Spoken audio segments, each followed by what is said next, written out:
Okay, it's Monday. It's Marco and me. Sometimes it's Mina, so I guess we should call it sometimes Mina, Marco and me.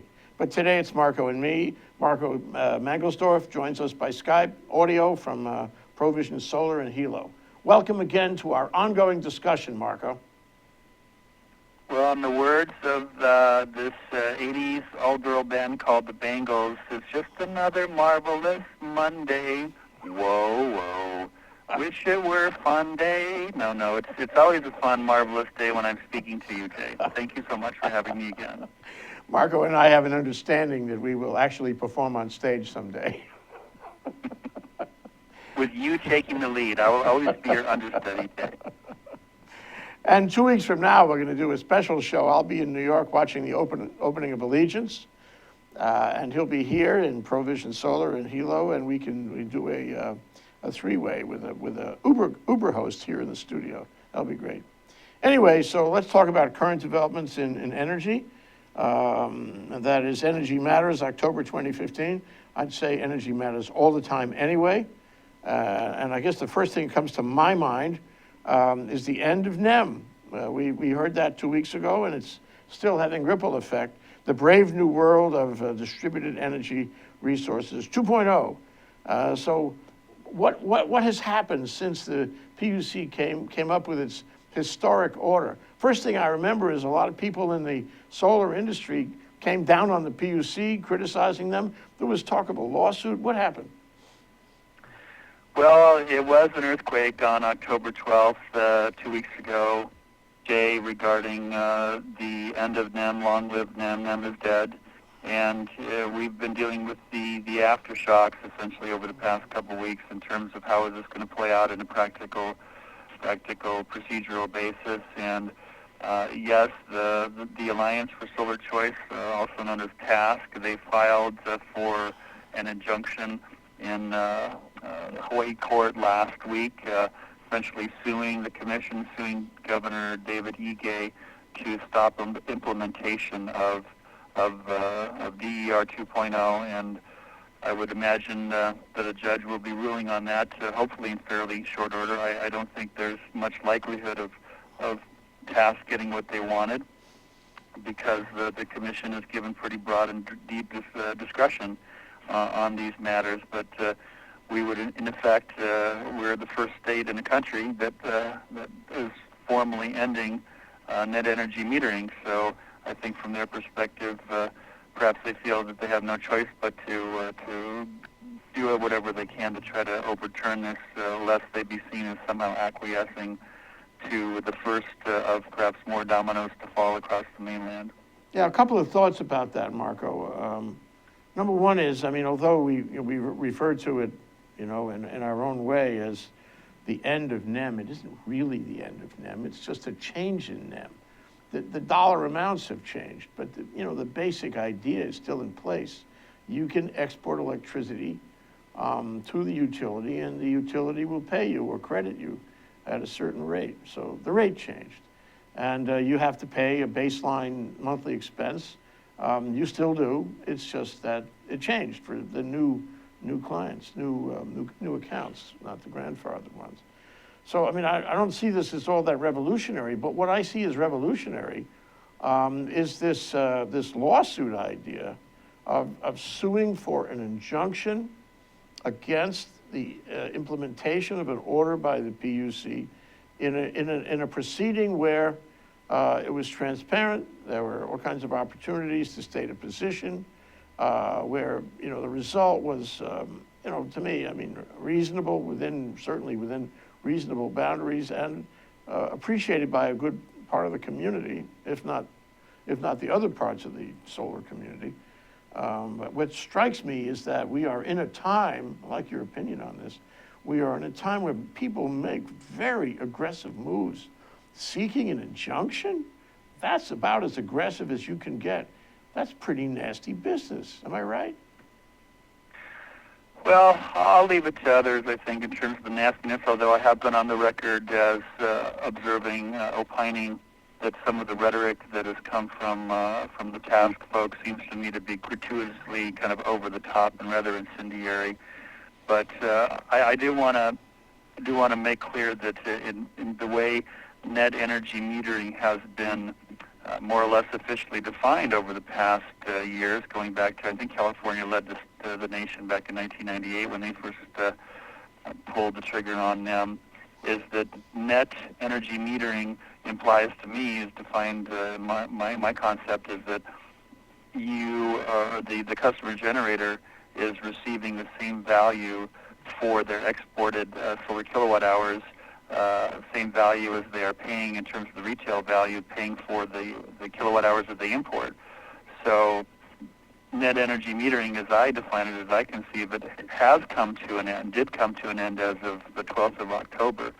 So the new interconnect agreement is known as the customer grid supply, or CGS.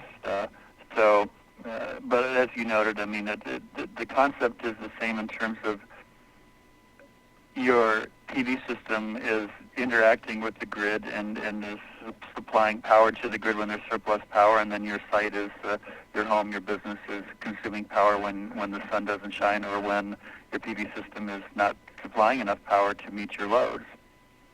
Okay, but putting that aside, and putting the rhetoric aside, and even putting the lawsuit aside for a minute, what's going on with this? What are the ripple effects? What kind of, reaction in the community? What kind of business effects on the solar industry? Maybe it's too early to know, but it seems to me that we ought to be watching to see whether the solar installation numbers go down now because people don't have the same spreadsheet from their friendly solar installer.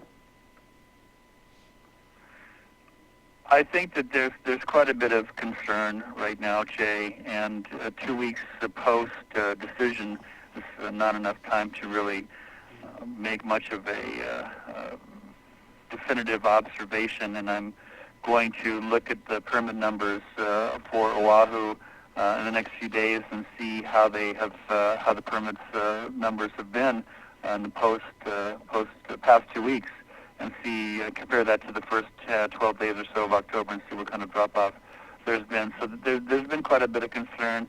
I think it's not leading to shouldn't lead to immediate layoffs, because most companies their sales have been quite robust these past months, so they'll be probably pretty busy through the end of the year, maybe into Q1 to some degree.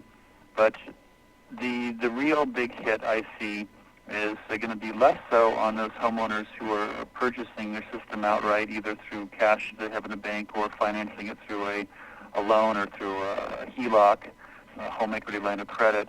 The economics for residential PV for homeowners who are getting the tax credits and who are purchasing the system themselves, my kind of down and dirty estimate is that whereas the 100% return on investment, the payback, the simple payback for under NEM, which we don't have anymore, but under NEM was between, let's say, 4 to 5 years here on the Big Island. And by going to the customer grid supply, the new regime contract, that stretches that payback to between 6 to 8 years. So from 4 to 5 years under NEM, 6 to 8 under customer grid supply. And the reason there's that range is because you have to make a determination as far as how much of your PV power is actually being consumed on site versus how much is being exported. So, is it good news? Certainly not. Is it catastrophic news? I would say not for those folks who are using tax credits and purchasing the system themselves. Compare that to the companies who have done quite well out here in the state over the past several years, Solar City, Sunrun, Vivint Solar, whose model has been doing either solar lease, a residential lease, or power purchase agreement where they get the tax credits. The financing company gets the tax credit. Sunrun, Solar City, Vivint, their investors get a tax credit. It's a much more pronounced hit on their value proposition in terms of being able to even calculate what the savings are going to be to a homeowner. And how can you sell a product that's predicated on saving them money when it becomes a much more complicated and challenging task to calculate how much they're going to save to begin with. So they're going to be the folks who are hardest hit. So it makes sense to task which is principally backed and financed by Solar City and by Sunrun, that they are being as energetic and aggressive as they are in trying to overturn this. Yeah, well, I think you've hit it right on the head there. You know, the question is, the guys who are complaining, filing lawsuits, are the solar installers.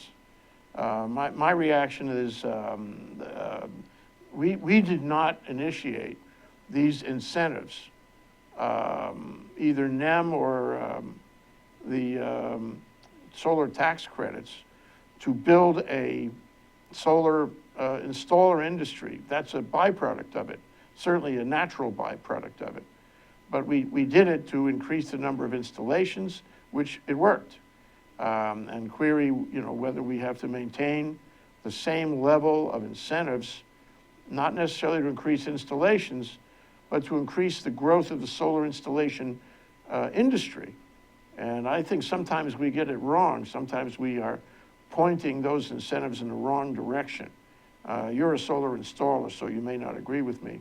But I feel that the end game here is the number of installations, not necessarily the number of companies or successful executives in the solar installation industry. Well, keep in mind, Jay, that NEM started here in Hawaii back in 2001, officially on July 1st, 2001, and it came about after the legislature, the Hawaii State Legislature, earlier in the year, which means typically from mid-January to early May, when they passed a bill that established net energy metering, and it was signed by then Governor Cayetano to become law.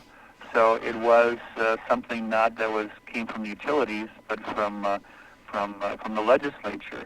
And I agree wholeheartedly that net energy metering is in effect a subsidy. And with typical with subsidies, the subsidies benefit some but don't benefit others. And in this case, it's been enormously beneficial for what are we up to now? 16, 17% of Hawaii homeowners who have been able to take advantage of NEM, which is fantastic. We lead the country by far, as far as the number of households on a percentage basis who have solar electric systems, and I think that's great. But in my opinion, it was a subsidy, like you said, designed to give a boost up to make it more to get to an economy of scale, which was going to bring cost reductions and allow this particular product and service to better stand on its own. So after 14 plus years of having a fantastic run with NEM, I think it was a reasonable thing to bring it to a close, and clearly the commission determined as such, and a lot of people are in agreement, although it's hard to get people in my business, and as far as I know, only a couple, three of them, including myself, have actually gone out publicly and said this is a good thing. Chris DeBone is another individual who was a friend of mine and a really good guy, and he's the head of Hawaii Energy Connection. He's also come out in favor of or supporting the end of NEM, but there are a lot of folks in my business who are anything but happy to see the end of NEM, and the true analysis is whether these incentives are helping our transition to clean energy, not whether they're building an industry.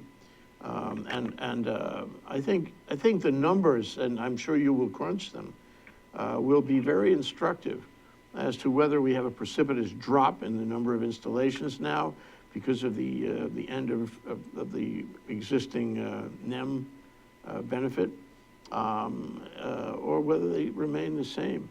I will really be interested. I hope that next time we speak, you'll have some analysis of those numbers. I will. And that they will be available, so you can analyze them, and we see if we can make something of it. The bottom line is, are we on track to our stated policy goal of 100%? And that's what it's all about. And at some point, I think people will buy these systems anyway. And there are some people who buy these systems, believe it or not for the tax breaks. Believe it or not. They buy it because they want to do the right thing. They buy it because they want to go to 100%. They want energy security, and they're not interested in, a sort of a cash reward here. Which brings me to my next question to you. What is the connection, in the marketplace, and in the perception of consumers. Between, the NEM or the DER 2.0 now, and the tax credits. Are the tax credits now going to be reviewed more carefully? Should we now be more careful about changing them? Where do they fit in the picture? Great question. I think they're separate, Jay. They're separate, but they're certainly related because they're both subsidies, on different parts of the spreadsheet, of the Excel spreadsheet. Mm-hmm. And I think it's likely that we've got the legislature, the legislators preparing for the next session opening in January. That the pro-solar folks have been fanning out and talking to people like Chris Lee, who's chair of the House Energy and Environment Committee, and talking to my friend Senator Lorena Noe, who is the chair of the Senate's Energy and Transportation Committee, and that these folks are fanning out across the legislature, trying to see if they can drum up support for the legislature getting involved and essentially reversing the decision of the commission. I have to believe that's taking place because if I were on their side, I would be counseling that strategy as well, that we may very well not win in the courts, and okay, what's the next step? And the legislature would be the last shot that it would have in trying to overturn the end of NEM. So we'll see how things develop in the legislature. And as far as the tax credit goes, the state tax credit, as we've talked about many times before, there is no sunset date for the state solar energy, renewable energy tax credit. And there is a sunset date, for the federal investment tax credit, which will, unless there's I don't know if it'll be an act of God or it will be an act of Republicans sometime next year in the heat of an election season to decide whether the ITC should be extended or not. But if it's not extended, then the federal tax credit goes from 30% to zero for homeowners, and it goes from 30% to 10%. For businesses as of January 1st, 2017. So I would keep an eye out in terms of energy issues during our next state legislature. Keep an eye out on both net energy metering and the efforts to bring that back, and as well as efforts perhaps to start to put a sunset date on the state tax credit. Yeah, we can't continue to, when these incentives were established, we were way behind the curve. Now we're way further in. We have a lot more installations, and they may simply not be necessary, because the point of an incentive is to incentivize conduct that would not otherwise happen. And you can't just keep on, cutting these big incentive deals for the benefit of the industry that is benefiting by additional installation. And that's my view anyway. But I wanted to ask you this. We have seen the solar industry, the Hawaii Solar Energy Association, that's the industry trade association, become HSEA. HSEA, become a very effective lobbying organization. And it is lobbied to preserve all these incentives to the best it can. And the other one you mentioned earlier, the one that filed the suit is, what is that, The one that I started 10 years ago is the Hawaii PV Coalition, or HIPVC. Mm-hmm. There's also, we shouldn't just ignore our friend Warren Bollmeyer and the HREA, the Hawaii Renewable Energy Association, and Eric Pham has the Renewable Energy, the acronym is REACH, and I just can't seem to remember exactly what it means. But the point being is that there are a number of advocacy groups that are involved in the state in terms of both solar and renewable energy. Well, here's the point I was going to make, and before we take a break, I just wanted to get into it a little with you. So all of these are trade associations. Some of them are much more aggressive than others, and they are out and about with Chris Lee and Lorena Noe, trying to have an effect on preserving these incentives. Who is lobbying on the other side? Who is coming in on the other side and saying, no, we don't really need that now. Let's just respect the PUC's decision, in its regulatory capacity? Is there anybody who's lobbying on the other side of the solar? Well, there used to be Lowell Kalapa, He died. who was very energetic, but he passed away in the past year or so. So I know his foundation hasn't simply disappeared, but I mean Lowell was the driving force behind looking after taxpayer interests. But who else? I can't think of any individual or organization immediately comes to mind that does what Lowell was doing so well. Tom Yamachika succeeded him in the Hawaii Tax Foundation, but I'm not sure, I really don't know whether he's active in lobbying on this issue. But it strikes me that right now, the legislature, both the Senate and the House are, the center of attraction, the energy committees are the center of attraction for all this lobbying by trade associations who are, if they're lobbying, they're probably lobbying on the incentive side rather than the, reduce the incentive side. And I hope they realize that there's another view out there, even if it's not represented by a specific lobbying organization. You don't have to say anything. I'll take the next step. Go ahead. No, what I did want to say, Jay, is in all fairness, there are analyses out there that are from credible people that make the point through data crunching and through various assumptions that net energy metering is not really a subsidy that benefits the few at the expense of the many, that there are greater societal benefits that should be taken into an account and used and considered to keep NEM.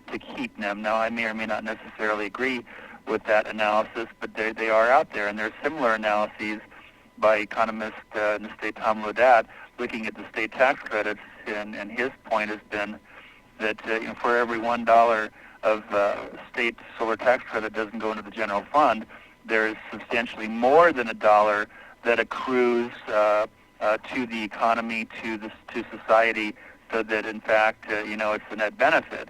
Again, that can be debated and discussed, but there are legitimate folks out there who are making the counter to the subsidy argument that I make. I don't know why, but this reminds me of the whole issue around Act 221.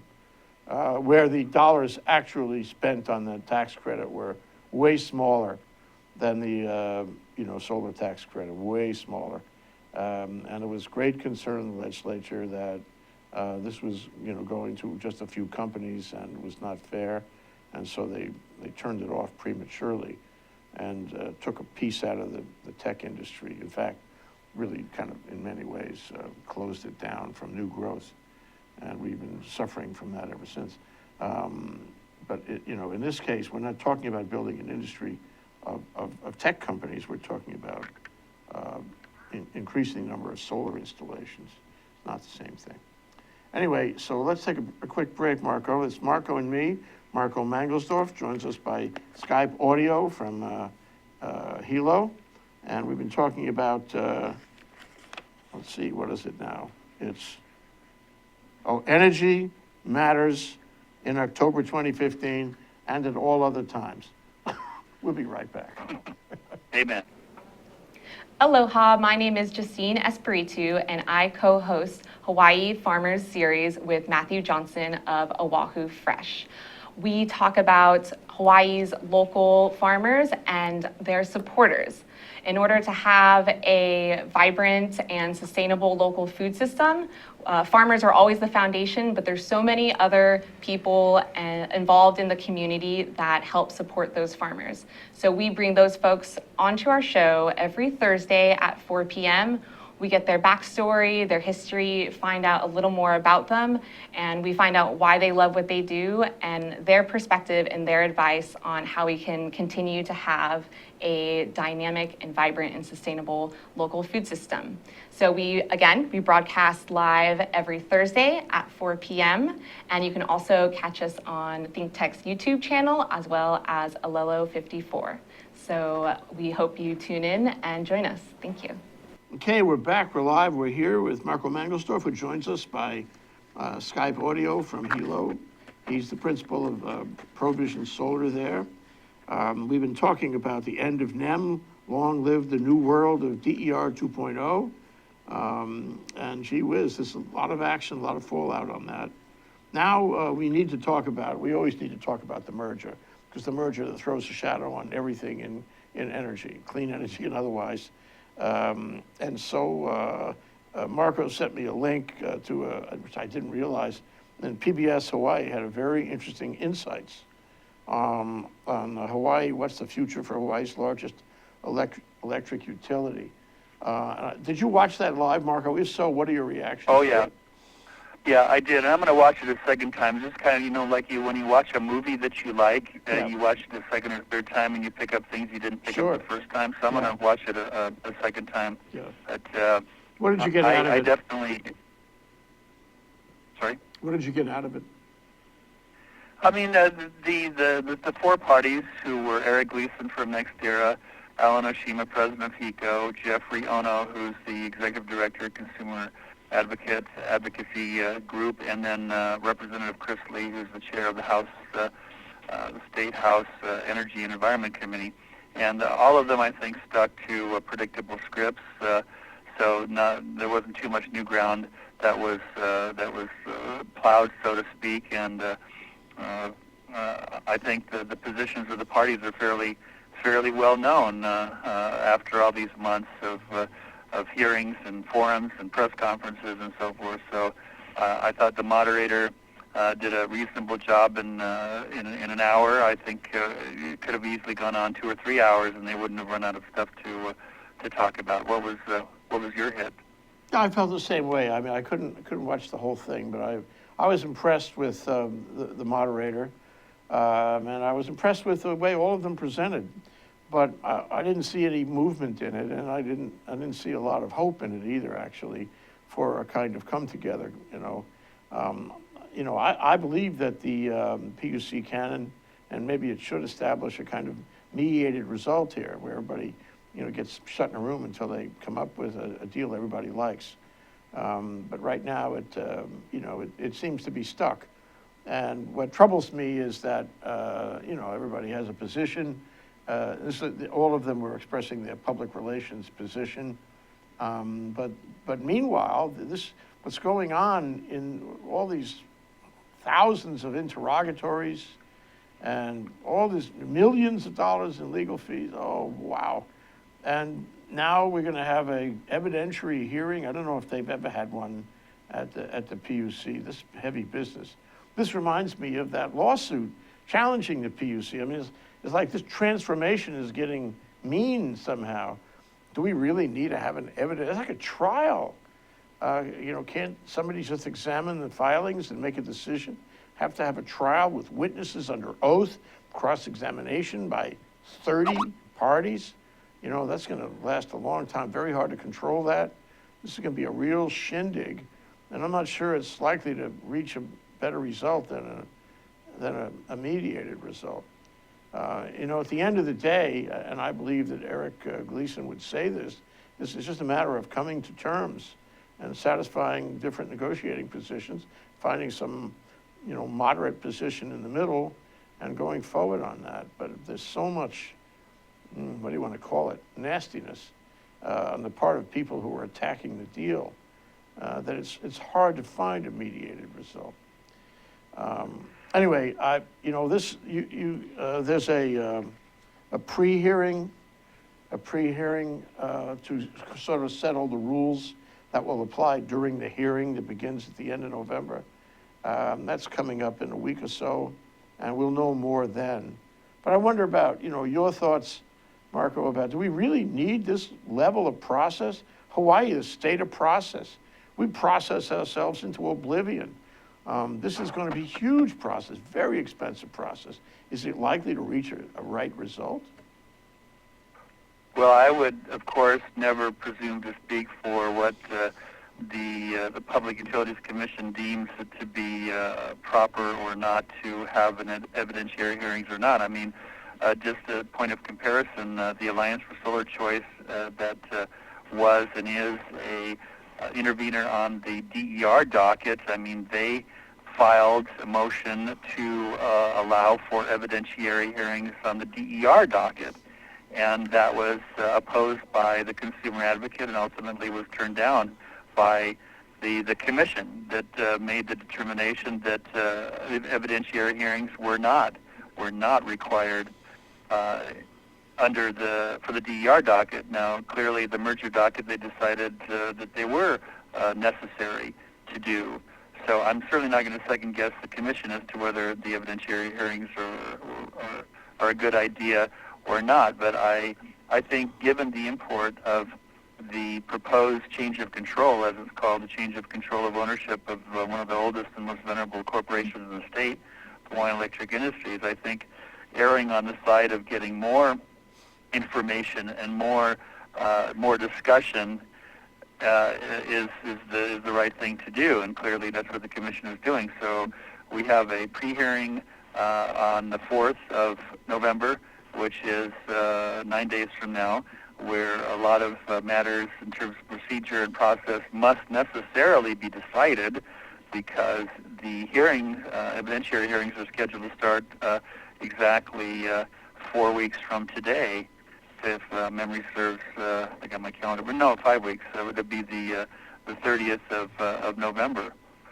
So evidentiary hearings, by all accounts of people I talk to, including various legal counsels, it's going to be quite the circus, I think, and there's been somewhat of a lack of enough depth and detail from the process so far in terms of how things are going to be conducted. I mean, as I've joked with you in the past, you and I, without proper, quote, formal business attire, we're not getting it in the door, Jay. So, if we want to crash the party, we're going to have to look more spiffy than we usually do, at least speaking for myself. So it is going to be quite the circus in terms of dealing with all these issues, all these interveners. Now, since we spoke, it's important to note one material change is that next year, to my surprise, and a lot of people's surprise, they were able to get the IBEW to sign off on the merger, and this is after all three branches of the IBEW, International Brotherhood of Electrical Workers, after all three branches, which they came together not that long ago and were clearly opposed. So, kudos to NextEra for being able to essentially turn IBEW, and they're undoubtedly continuing to see which of the remaining 26 interveners may be willing to settle. Yeah, that was encouraging in the sense that at least somebody else, another view was being expressed, because aside from the two principals in the merger, nobody really seems to support it. Now the IBEW comes in. Why do you think the IBEW comes in to support them? What's in it for them? Well, the details have not all been made public, but clearly the IBEW is interested, as all unions are, in the benefit and the stability and taking care of their members. So I don't know what exactly was promised to them to get them to agree to support the merger and drop out of the docket, which they did. So I don't know those details. You think there'll be another one like that? You think there'll be another union or another organization that has heretofore opposed it, that will change their mind, that will, support the merger? Well, if I was a betting man, if we see that they have essentially 5 weeks prior to the evidentiary hearings, and that may or may not be a deadline for them, but let's say it is, they have 5 weeks to see if there are any other of the 26 remaining interveners that they can turn to their side. I would probably wager a modest amount that they'll be able to find another one or more. But in terms of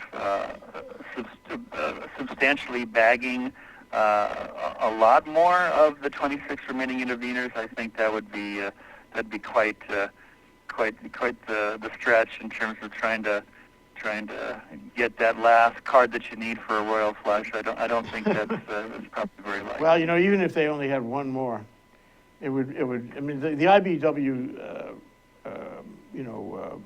decision to support the merger, it is big, but it's only one. And if there's another one, then you have the sense that there's really something happening here in terms of the local labor unions or maybe other kinds of business organizations that might step up and say, no, this is a good deal. Be interesting to see how that works out in the next few weeks. You mentioned that the applicants, and I guess that's NextEra and possibly Hawaiian Electric, are asking the PUC to exclude your HIEC co-op and Hawaii Gas and the County of Maui from being able to provide witnesses at the evidentiary hearing. That's really interesting. What's the basis of that request, do you know? Well, they filed a motion to essentially exclude, and this is all a matter of the public record, filed a motion to, on the 20th, last week, to exclude essentially any possible testimony or evidence presented at the evidentiary hearings, to exclude the gas company, Hawaii Gas, the County of Maui, and the Hawaii Island Energy Cooperative. And if you look at the motion to exclude, they're essentially making the case that while they're okay with the evidence and testimonies, my testimonies, for example, that have been submitted to date, that should be a part of they're okay with it being part of the overall record, that they believe that according to the so-called statement of issues, that what we present as a possible alternative model for utility ownership here on this island, and what the Mayor Alan Arakawa, County of Maui, has proposed as well, although he's been pretty quiet over the past few months in terms of possible municipal utility for Maui County, or also known as a muni, that is not material, that is not relevant to the question at hand here regarding the change of control. And regarding the gas company, I mean, they can speak for themselves, of course, but essentially the argument in the motion regarding the gas company is that, well, whatever the gas company wants to do in terms of using natural gas for power generation, that should be a part of the power supply improvement plan, also known as PSIP or PSIP, yeah, which is one of the outstanding dockets, energy dockets, that's still before the commission. So, these are alternative ways to build a utility, and it's not the same utility anymore. It's a different utility, I guess. Sounds like to me that's the common denominator for all three: HIEC, Hawaii Gas, and the County of Maui. And I guess the merger partners think that's something to take up later, and it really doesn't get down to the question of whether this deal is in the public interest. But Marco, does it? How? I don't want to ask you to make a legal position, that relates to your, HIEC position in the PUC. But can you tell me why these alternative ways to run a utility are relevant in the deal now to be decided? Well, no, it's a critical question, Jay, and it's not one I shy away from at all. And my first response is that ultimately this is a decision for the commission to make, as far as limiting or expanding the scope of this docket to address a broader range of questions versus a narrower range of questions. And Randy Awase said from the very beginning, within days almost of him becoming the new chair, that he was going to go for an inclusive approach, which led to a record 29 interveners, which I believe is a record, in fact, for any docket in the state of Hawaii. And now we're down to 26, but still 26 is still a lot. So he wanted to have a more inclusive approach. He wanted to go the extra mile to have public listening sessions, which are close to being concluded, the last one being last week on Kauai, and then the next one, I don't think it could be this week or next week, is going to be the last one they do on Oahu. Mm-hmm. So he has wanted, clearly, to have vote for more inclusion rather than less. Now, to And what that was extent something that when you translates- saw that, and you and the others saw that, you said, well, I have something I think should be included, namely, what about an HIEC? And so you operated on that basis. And maybe when he said he wanted to be all-inclusive, he overspoke, because now he's got, a huge number of issues, and they're all like Turkish taffy, arguably connected, but arguably not connected. So you're right. I mean, this is going to be an interesting decision. And I guess, don't you think, they will make this decision prior to the evidentiary hearing at the end of November. They may even make have this to. decision before the pre-hearing, so everybody knows what the signals are. Otherwise, you wind up preparing to argue an issue that really isn't that issue, and you waste your time. No, I mean, it's getting down to crunch time, Jay. And I would expect that next week, by the time of the pre-hearing on the 4th, that there will be a response to the motion the motion to exclude that the applicants filed last week. And by the way, HIEC will be responding, as well as, I'm sure, I would think, Hawaii Gas and both County and Maui to the motion to exclude. So this will land right smack on the front plates of the three commissioners and their council, as far as they have to decide. I mean, they have to decide whether to grant the motion to exclude or not, and that has to be done very, very soon as we get ever closer to the real show starting in terms of the hearings themselves. Yeah, too bad we don't have, Mina Morita with us today. I think she wrote a blog about, the relevancy question for these various alternative utility concepts. When we get her on the show, we can ask her about that. Hopefully we get her on soon enough. But it strikes me also that when you take the lawsuit by the Alliance for Solar Choice, and you take, this very litigation-minded process that we now find ourselves in, and that's because I think my own view is because the public has been drawn into this. The public has been activated, and the whole issue is, completely radioactive.